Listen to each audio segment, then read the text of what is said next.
The election has come and gone, so today I want to talk to those of you who have been waiting on the sidelines to buy or sell a home in hopes for a major change in interest rates, a crash in home prices, or maybe you were just waiting to see what the outcome of this election season would be.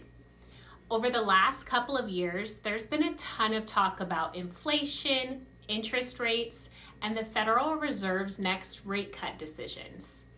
This fall, we've finally seen inflation drop near the Fed's target of 2%, down significantly from 9% just a couple years ago, which economists and real estate professionals were positive would greatly impact mortgage rates and help them get to a place where consumers could feel more comfortable to get back into the market.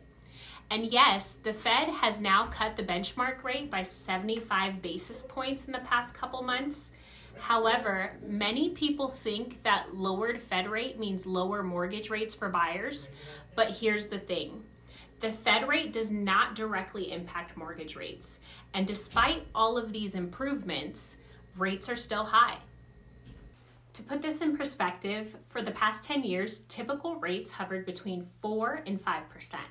This was a comfortable range that many of us got used to. But after the big drop that we saw in 2020 and 2021, rates quickly started to climb.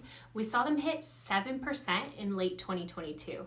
And by the end of 23, rates were nearly 8%.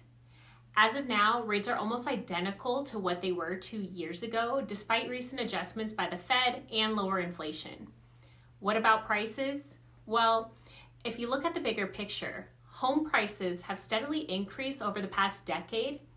We did experience a pricing correction in 2023 as rates climbed from those record lows in the previous years, but prices didn't take the big tumble that some hoped for. Instead, they continue to steadily grow.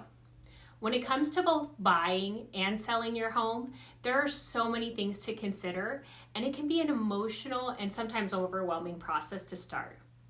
But waiting to try to determine the best timing based on outside factors might mean missing out on the home you love. However you're feeling about the market or whatever questions you have, I'm here for you.